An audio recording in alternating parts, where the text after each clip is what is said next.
लक्ष्मीनाथसमारम्भां नाथयामुनमध्यमाम् अस्मदाचार्यपर्यन्तां वन्दे गुरुपरम्परां भूतं सरश्च महदाह्वय भट्टनाथ श्री भक्तिसारकुलशेखर योगिवाहान् भक्ताङ्घ्रिरेणुपरकालयतीन्द्रमिश्रान् श्रीमत्पराङ्कुशमुनिं प्रणतोऽस्मि नित्यम् அன்னவயற் புதுவையாண்டாளரங்கற்கு பன்னு திருப்பாவை பல்பதியம் இன்னிசையால் பாடிக் கொடுத்தாள் நற்பாமாலை பூமாலை சூடிக் கொடுத்தாளை சொல்லு. கிருஷ்ணாய வாசுதேவாய தேவகீ நந்தனாய ச நந்தகோபகுமாராய கோவிந்தாய நமோ நமः. கோவிந்த நாம சங்கீர்த்தனம் கோவிந்தா கோவிந்தா. இன்று திருப்பாவை 14வது பாசுரம். உங்கள் புழை கடை தோட்டத்து வாவியுள் செங்கழு நீர்வாய் நெகிழ்ந்து ஆம்பல் வாய் கூவின காண் செங்கல் போடி கூரை வெண்பல் தவர் தங்கள் திரு கோயில் சங்கிடுவான் போகின்றார் எங்களை முன்னம் எழுப்புவான் வாய் பேசும் நங்காய் எழுந்தீராய் நாணதாய் நாவுடையாய் சங்கொடு சக்கரம் ஏந்தும் தட கையன் பங்கைய கண்ணாலை பாடலோரெம் பாவாய். அடுத்த தோழி எழுப்பரா. உங்கள் புழைக்கடை தோட்டத்து வாவியுள் செங்கழு நீர் வாய் நெகிழ்ந்து ஆம்பல் வாய் கும்பின காண். தடாகங்கள்ல எல்லாம் தாமரை மலர்ந்து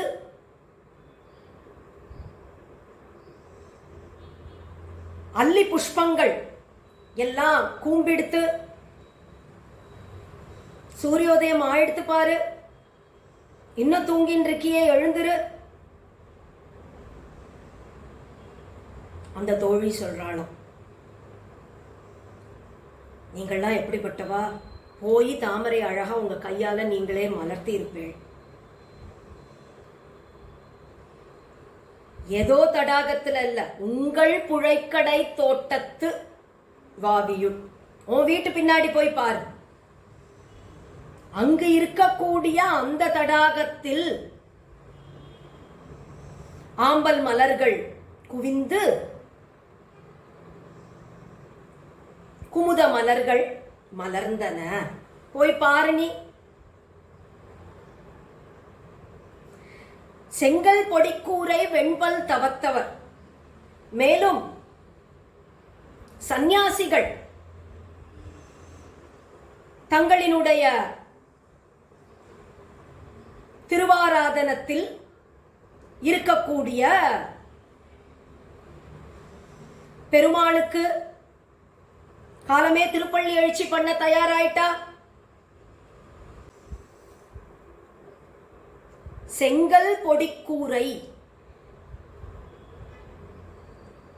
செங்கல் பொடியில முக்கிய அவர்களினுடைய அந்த வஸ்திரம் காவி வஸ்திரம் அணிந்து கொண்டிருக்கக்கூடியவர்கள்னு அர்த்தம்.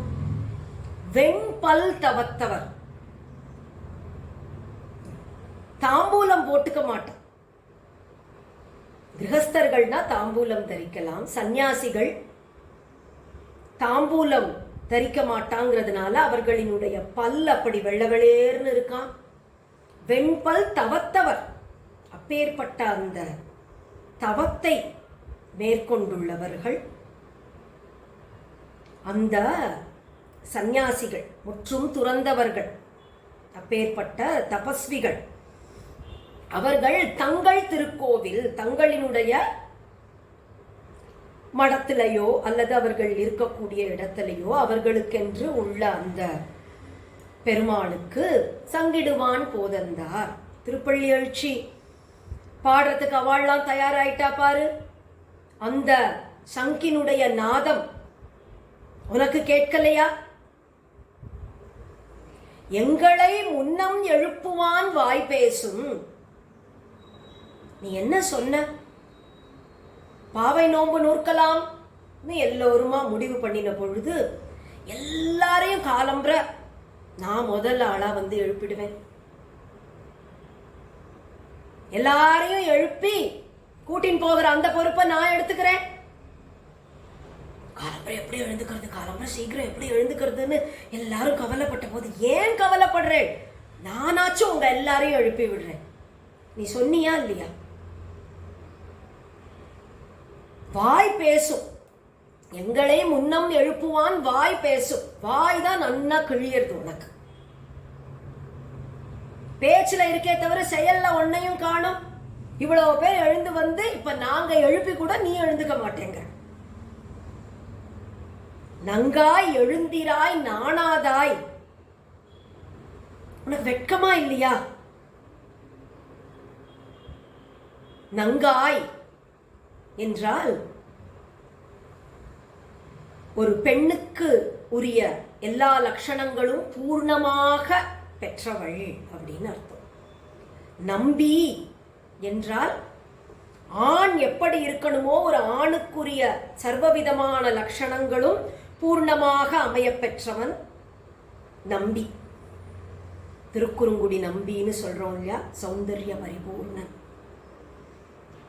மாதிரி நங்கை என்றால் அப்படி ஒரு பெண், பூர்ணமாக பெண்மைக்கே லட்சணமாய் இருக்கக்கூடிய ஒரு பெண். அப்படிப்பட்டவளாயவள் நங்காய் அழைக்கிறாள். நாணாதாய் நாவுடையாய். அதனால உனக்கு வெட்கமா இல்லையா? இவ்வளவு தூரம் சொல்லிட்டோம், ஐயோ நம்ம எழுந்து அவளை எழுப்ப வேண்டியிருக்க, இப்ப அவ்வளவு பேரும் வாசல்ல வந்து நிக்கிறாளேன்னு பதறி அடிச்சு எழுந்து ஓடி வர வேண்டியிருக்க, இப்படி படுத்து தூங்கிட்டு இருக்கியே நீ. மற்றொன்று நாணாதாய் நாவுடையாய் சங்கொடு சக்கரம் ஏந்தும் தடக்கையன் பங்கைய கண்ணானை பாடேலூர் எம்பாவாய்.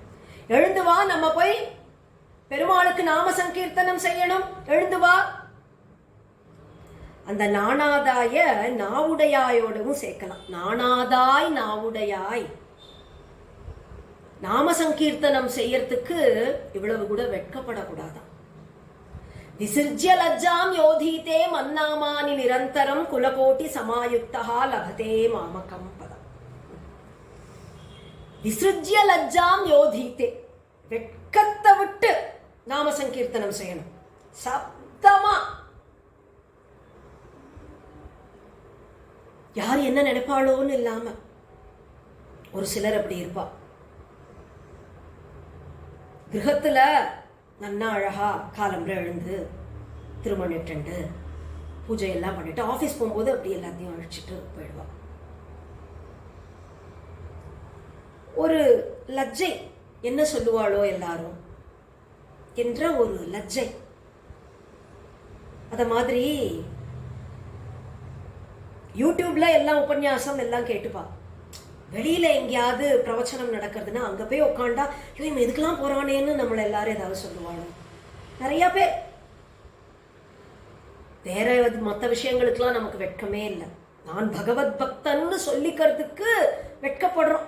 அப்படி இருந்தா அது நாகரீகம் இல்லை அப்படிங்கிற காலமா போயிடுது. அதனால வெட்கப்படாமல் அப்படி நாம சங்கீர்த்தனம் செய்யணுமாம். நாடும் நகரமும் நன்கரிய நமோ நாராயணாய என்று பெரியாழ்வார் பாடுற. அப்படி நாடும் நகரமும் நன்கு நன்கு அறிய நம்ம பண்ற நாம சங்கீர்த்தனம் ஊருக்கே கேட்கணும்.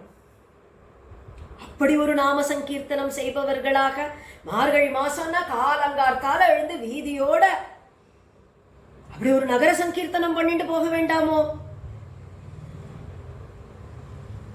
அப்படி வெட்கத்தை விட்டு நாணாதாய் நாவுடையாய் இவ்வளோ பேசறியே. நாக்குன்னா அதுக்கா இருக்கு? நாக்குங்கிறது எதுக்கு கொடுக்கப்பட்டிருக்கு? அத்தையும் இத்தையும் பேசுறதுக்கு இல்லையே. நாக்குன்னா எதற்காக இருக்கு? பகவானை பத்தி பாடுறதுக்காக இருக்கு, அவனுடைய நாமத்தை சொல்வதற்காக இருக்கு. राम भजन को दिया कमल मुख, राम भजन को दिया 184 फेरे फिर कर सुंदर नरतनु पाया, राम भजन को दिया. கபீர்தாஸ் சொல்ற, எதுக்காக நமக்கு இந்த நாக்குன்னு ஒண்ணு கொடுத்திருக்கு? ராம பஜனுக்கோ தியா, ராமர பஜனம் பண்றதுக்காக கொடுத்திருக்குப்பா. வேறு எதையோ பேசுறதுக்காக இல்ல. அதனால் நாக்கு என்று ஒன்று இருந்தால் பகவானை பாடுவதற்காக அதை பயன்படுத்த வேண்டும். முண்டகோபனிஷத் சொல்றது, தமேவைக்கம் ஜானத ஆத்மானம் அந்யாவாச்சோ விமுஞ்சத அமிர்தஸ்ய ஏஷ சேதுஹு. அந்த பிரம்மத்தை மட்டுமே தெரிந்து கொள், பிரம்மத்தை மட்டுமே தியானம் செய். அந்யாவாச்சோ விமுஞ்சத, மற்ற எல்லா வார்த்தைகளையும் விடு, வேற பேச்சு பேசாத. அந்த பகவானை மட்டும் பாடு, வேற எதையுமே இந்த நாக்குனால பாடுவாளா? நாக்கொண்டு மானுடம் பாடும்னு ஒரு ஆழ்வார் பாடினார் இல்லையா? இந்த நாக்குனால பாடினா பகவானை பாடும், வேற யாரையும் பாடக்கூடாது. அதற்குன்னு உரியவன் அவன், அவனை பாடலாம். அதனால் நாவுடையாய் பங்கைய கண்ணானை பாடு, பெருமாளை பாடு. நீ இல்ல பெருமாளை பாடணும்னா கசக்கிறதா? மெனக்கட்டு இப்படி வந்து காலங்கார்த்தால எழுப்பி வா வா வா வான்னு கூப்பிடுறாளே, அப்படி ஒரு கஷ்டமான இடத்துக்கா நான் உன்னை கூப்பிட்டுட்டேன்? அந்த பெருமாளை போய் தர்சனம் பண்றதோ, அவருடைய குணங்களை பாடுவதோ எப்பேற்பட்ட ஒரு சுகமாக இருக்கு, எப்பேற்பட்ட ஆனந்தமாக இருக்கு. சங்கொடு சக்கரம் ஏந்தும் தடக்கையன், அந்த சங்கும் சக்கரமும் அப்படி பற்றி இருக்கார் பெருமாள்னா, அவருக்கு அந்த சங்கும் சக்கரமும் வெறும் ஆயுதம் தானா? அதுவே ஒரு தனி அழகு இல்லையா பெருமாளுக்கு? ஆழி ஒன்று ஏந்தி ஓர் சங்கு பற்றி, ஆழி ஒன்று ஏந்தி, அந்த சக்கரம்னா அந்த சக்கரம் தான், அதுக்கு ஈடு கிடையாது. ஓர் ஆழி, ஓர் சங்கு பற்றி, சங்குன்னா அந்த சங்கு தான், அதற்கு ஈடு கிடையாது. அப்படி ஒரு சங்கு பாடிண்டே இருக்காளே ஆண்டாள் அந்த சங்க. பிரதிகூலர்கள் மண்ணுண்ணும்படி, அனுகூலர்கள் வாழும்படியும் இருக்குமா அந்த சங்கினுடைய துவனி. அந்த சங்க துவனி கேட்டாலே தெரிஞ்சிடும், அவ்வளவுதான். விநாசாயச்ச துஷ்கிருதாம், அத்தனை துஷ்டர்களும் இதோட ஒழிஞ்சாப்போ அவ்வளவு பேருக்கு அப்படியே கோலம் நடுங்குமா. தார்த்தராஷ்டிரானாம் ஹிருதயானி யதாரயத்துன்னு அப்படி அந்த கௌரவர்களினுடைய ஹிருதயத்தை பிளந்துதான் பகவானினுடைய அந்த பாஞ்சஜன்யத்தினுடைய துவனி குருக்ஷேத்திர யுத்த களத்துல. அப்படிப்பட்ட அந்த சங்கு, அதனுடைய அழகு எல்லாம் பார்த்துட்டோம். ஓர் சங்கு, அதற்கு ஈடு இணை கிடையாது. அப்படிப்பட்ட அந்த ஒரு சங்கு, ஆழி ஒன்று ஏந்தி ஓர் சங்கு பற்றி. சரி, சங்கும் சக்கரமும் அப்படி இருக்குன்னு இருக்கட்டும், அது அந்த பிடிச்சுன்னு இருக்கிற அழகு இருக்கே, அவர் அப்படி வச்சுன்னு இருக்கிற அந்த அழகு இருக்கே, அதை பார்க்க கண்கோடி வேணுமே.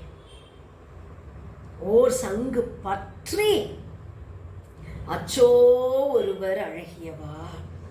அச்சோ சொல்ல முடியல. ஐயோ ஐயோ, இப்படியா, இப்படி ஒரு அழகா, ஐயோ ஐயோ அப்படிங்கிற ஆழ்வார். ஒருவர் அழகியவா, ஒருத்தர்னா அவர் ஒருத்தர் தான். ச ஏகஹா, அவருக்கு ஈடு என்ன கிடையாது. அவர் மட்டும்தான் ச ஏகஹான்னு இல்ல, அந்த சங்கம்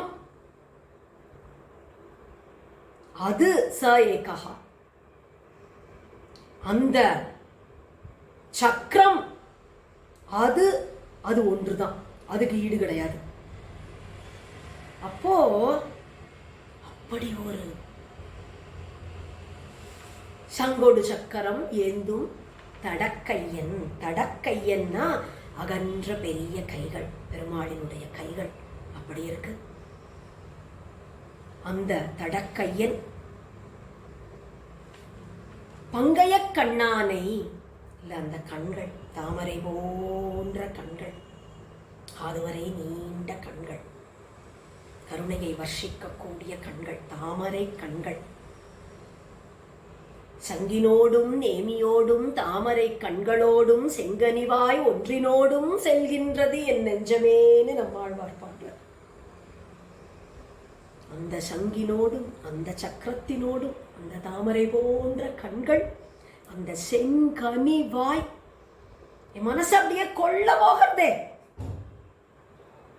பார்க்க பார்க்க பார்க்க திரும்ப வர முடியலையே. கோவிலுக்கு போனா பெருமாளை போய் தர்சனம் பண்ணிட்டா அங்கேயே நின்று அவரையே சேவிச்சுட்டு இருக்கலாம் போல இருக்கே தவிர கிளம்பி திரும்ப போகணுங்கிற எண்ணமே வரமாட்டேங்கிறதே. எங்கனையோ அன்னை மீர்காள் என்னை முனிவது நீர், ஏமா என்ன கோச்சுக்கிற? கோவில் கோவில் கோவில் இப்படி பழி கிடக்கிற ஏடி, அப்படி என்ன இருக்கு அந்த பெருமாள்கிட்ட? ஏன் ஓடி ஓடி போய் கோவில்லையே நிக்கிற அப்படின்னு அம்மா கோச்சுக்கிறாளாம். ஏமா என்னையே கோபிச்சுக்கிற, என் மேல என்ன தப்பு இருக்கு? அந்த பெருமாள் தப்புமா? இவ்வளோ அழகா அவர் ஏமா இருக்கார்? அந்த கண்களும் அந்த செங்கனிவாய், அதுவும் இல்ல ஒன்றும் இல்ல, அந்த சங்கு அந்த சக்கரம் ஒவ்வொன்றையும் பார்க்க பார்க்க அதுக்கு மேல மீண்டு வர முடியலையே. அப்பேற்பட்ட பெருமாள்னா அவரை பாடு. கசக்கிறதா? கரும்பு தின்ன கூலியா? கசக்கிறதா? இல்லையே. எப்படி இருக்கு?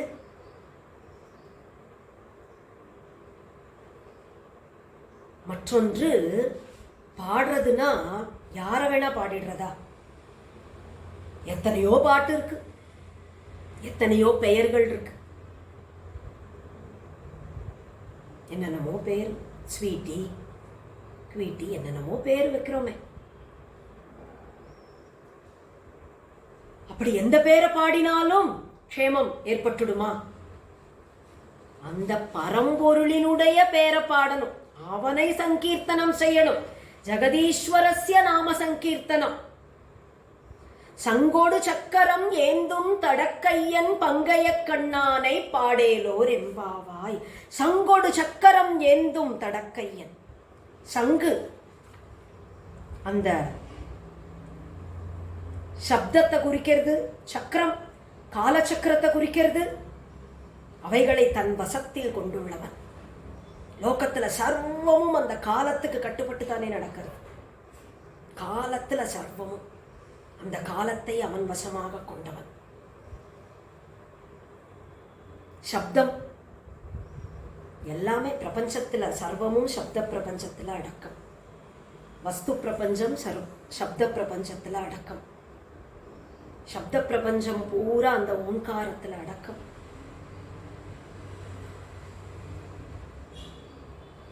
அந்த ஓங்காரமாக இருக்கக்கூடியவன். சப்தம் பிரமாணமா இருக்கக்கூடிய அவ்வளவு சாஸ்திரங்களும் வேதங்கள் எல்லாம் சப்தம். சாஸ்திர யோனித்வாத்னு எல்லா சாஸ்திரங்களுக்கும் அப்படி ஒரு யோனியாக இருக்கக்கூடியவன், அவைகளுக்கு காரணமாக இருக்கக்கூடியவன். அந்த பரம்பொருள் சங்கொடு சக்கரம் ஏந்தும் தடக்கையன், அவைகளை தன் வசத்தில் வைத்துள்ளவன். பங்கைய கண்ணானை, தாமரை போன்ற கண்களுடையவன். ஏன்னா அப்படி அழகா இருந்தா உடனே பரம்பொருள்னு அர்த்தமானா இல்ல. கப்பியாசம் புண்டரீகமே வாக்ஷினி உபனிஷத் சொல்லுறது. உத்து என்று நாமத்தை உடைய அந்த பிரம்மஸ்வரூபம் ஹிரண்ய ஸ்மஸ்ருஹு ஹிரண்ய கேசஹா ஆப்ரணகாத் சர்வத்தையேவ ஸ்வர்ணஹான்னு அப்படி தங்கமயமான கேசங்கள் இருக்கான் அந்த பரம்பொருளுக்கு. தங்கமயமான மீசை இருக்கான். அப்படியே திருமுடி முதல் திருவடி பர்யந்தம் தங்கமாவே இருக்கார். அப்படி ஒரு ஜோதிர்மயமாக இருக்க. அப்ப சொல்றது கப்பியாசம் புண்டரீகமே வாக்ஷினி, அவருடைய கண்கள் தாமரை போன்று இருக்கு. பிரம்மத்தை வர்ணிக்கிறது உபனிஷத். அதனால அந்த தாமரை கண்ணனை பாடு, அந்த பரம்பொருளை பாடு. கப்பியாசம் புண்டரீகம், அந்த தாமரை எப்படி இருக்கான், அந்த தாமரைக்கு என்ன ஒரு அட்ஜெக்டிவ் கப்பியாசம். கப்பியாசம்னா சூரியனால் மலர்த்தப்படக்கூடிய தாமரை. ஆரம்பத்திலே பார்த்தோம் இல்லையா, செங்கழு நீர் வாய் நெகிழ்ந்து ஆம்பல் வாய் கோம்பின காணும். அப்படி சூரியோதயம் ஆச்சுனா தான் தாமரை மலரும். சூரியனால் மலர்த்தப்படுகிறது அந்த தாமரை, அதனால கப்பியாசம். அதாவது அந்த தண்ணீரை குடிக்கக்கூடியது அப்படின்னு. கப்பின்னா சூரியன். அந்த சூரியனால் கபினா ஆஸ்தம் கப்பியாசம், சூரியனால் மலர்த்தப்பட்ட தாமரை. இன்னொன்று தாமரை தண்டு. அந்த தாமரை தண்டும் தண்ணீரை குடிக்கக்கூடியது. ரொம்ப வைதீகமாக இருக்கிறவாள்லாம் ஸ்ட்ரா யூஸ் பண்ணாமல் தாமரை தண்டை வச்சு உறிஞ்சி குடிப்பா. அப்படி அது உரியக்கூடிய அந்த தன்மை கொண்டது. அப்படி தண்ணீரை உரியக்கூடிய அந்த தாமரை தண்டில் மலர்ந்துள்ள தாமரை கப்பியாசம் புண்டரீகம். மற்றொன்று நல்ல நிறைய தண்ணீர் உள்ள தடாகம், அதில் உள்ள தாமரை கப்பியாசம் புண்டரீகம் ஏவ அக்ஷினி, அந்த தாமரை போன்ற கண். இந்த பாசுரத்தில் அப்படி வருது இல்லையா, உங்கள் புழக்கடை தோட்டத்து வாவியுள் பங்கைய கண்ணானை சங்கொடு சக்கரம் ஏந்தும் தடக்கையன் பங்கைய கண்ணானை பாடலோரெம் பாவாய். தோட்டத்து வாவியுள் பங்கைய கண்ணானை பாடலோரெம் பாவாய். தோட்டத்து வாவியுள் பங்கைய பங்கைய கண்ணானை பாடேலோரெம்பாவாய். வாவியுள் பங்கைய கண்ணானை, தடாகத்தில் இருக்கக்கூடிய அந்த தாமரை கண்ணனை, இந்த தாமரை போன்ற கண்களை உடையவனை பாடும்பொழுது அழகா அங்கங்கேந்து சொற்களை எடுத்து சேர்த்து சேர்த்து அர்த்தங்கள் தொனிக்கிற மாதிரி நன்னா பாடுறவான்னா அப்படி பாடுவா. பாசுரங்கள் கோர்த்து கோர்த்து வார்த்தைகளை சேர்த்தா அப்படி அர்த்தங்கள் ஸ்புரிக்கும். இந்த பாசுரத்துல அப்படி அந்த பரம்பொருள் அதனை பாடணும். இதுல இருந்துதான் ராமானுஜரே கப்பியாசம் புண்டரீகமேவாக்ஷினின்னு அங்க உபனிஷத்துக்கு இதை பார்த்துதான் பாஷ்யம் பண்ணாரோங்கிற மாதிரி இங்க ஆண்டாள் அவ்வளவு அழகா சொல்லியிருக்கான் இந்த பாசுரத்துல. அந்த பங்கைய கண்ணானை பாடேலோர் எம்பாவாய், அவரை நாம சங்கீர்த்தனம் செய் என்று இந்த தோழியை ஆண்டாள் எழுப்புறாள். மேல அடுத்த பாசுரம் நாளைக்கு. கோவிந்த நாம சங்கீர்த்தனம் கோவிந்தா கோவிந்தா, ஜானகி காந்த ஸ்மரணம் ஜெய ஜெய் ராம ராமா. ஆண்டாள் திருவடிகளே சரணம், அநேக சரணம்.